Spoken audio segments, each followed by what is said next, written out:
Assalamualaikum warahmatullahi wabarakatuh. Tadi Al-Gombaki ni Zaleha Ar-Raubiyah.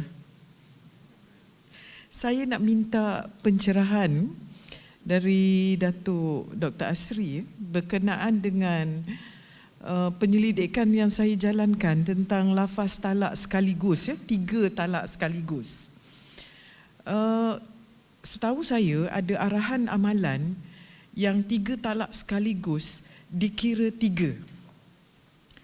Tapi apabila saya pergi ke Perlis, 3 talak sekaligus dianggap 1.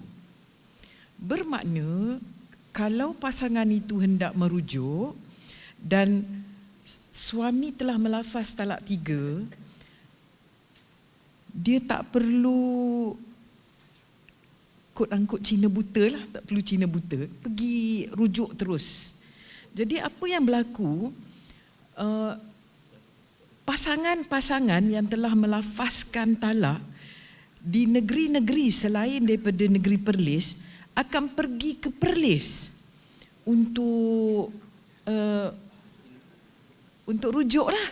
Sebab dia kira 3 talak sekaligus itu dikira 1. Dikira 1. Jadi apa yang berlaku, pelaksanaan kepada fatwa 3 adalah 1 dan 3 adalah 3 itu akan menyebabkan mereka mengambil jalan pintas. Jadi saya tanya dengan masa tu Ketua Hakim Syar'i Perlis, macam mana jalan pintas yang boleh dilakukan? Ialah pasangan itu walaupun dia kata ini hanya untuk orang Perlis saja, orang luar daripada Perlis tak boleh menggunakan kemudahan ini. Jadi saya kata, apakah mekanisme yang telah digunakan selama ini ialah orang yang bukan Perlis, yang bukan bermastautin di Perlis akan menukar alamat kad pengenalan supaya alamat tu alamat di Perlis. Jadi tadi ada perbincangan tentang bukan saja memperkasakan fatwa itu, melibatkan fatwa itu sendiri, tapi pelaksanaan fatwa kepada masyarakat. Jadi saya mohon pencerahan supaya saya memahami apa yang sebenarnya yang berlaku. Terima kasih. Terima kasih. Sila bersama. Terima kasih. Banyak soalan dah saya. Alang-alang duduk dalam ni kan. Terima kasih kepada Prof. Datuk. Dia begini. Pertama, kembali tadi. Jujur di segi ilmu, jumhur talak 3, jatuh 3. Qaul yang terkenal yang bangkitkan isu ini sehingga dia dipenjarakan ialah Ibn Taymiyah rahimahullah.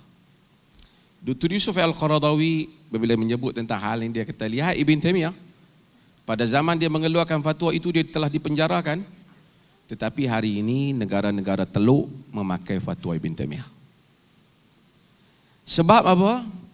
Sebab dulu siapa baca dalam karya-karya Melayu, termasuk buku Hamka ayahku, tentang Cina buta. Kerana dia geram, aku talak hang 1000. Jadi jatuh terus. Talak 3 jatuh terus. Dia pergi, dia tidak ada ruang. Itu yang kadang-kadang baru menikah nak pergi buat Cina buta dan seumpamanya. Tak apalah, itu satu sesi. Dan itu juga ada perbincangan masalah tahlil hal itu. Apa yang Ibn Taymiyah lihat, dia kata kerana at-talaqu marratan. Talak ni dia 2 kali yang diberi peluang kerana nak mengelakkan, kerana orang talak ni kadang-kadang dia tak fikir, terus dia pergi talak sampai 3, akhirnya baru kahwin. Ramai budak-budak muda sekarang dengan panas baran dengan apa, talak-talak kahwin. Dia pun mari banyak kes ke Perlis. Lagi saya beritahu, boleh ke tak? Saya nak cerita ialah, kalau dari segi hukum, contoh, satu orang pasangan, saya tak mau sebut negeri lah, saya sebut negeri Datuk Wan lah, duduk tepi saya, kalau nak marah pun dekat. Satu orang di Pulau Pinang, dia kata talak 3 jatuh 1, suami dia kata. Isteri dia kata talak 3 jatuh 3. Pasal isteri dia pun memang tak pada berkenan dah. Jadi satu hari suami dia kata, aku talak kau 3 talak. Lepas tu suami dia menyesal.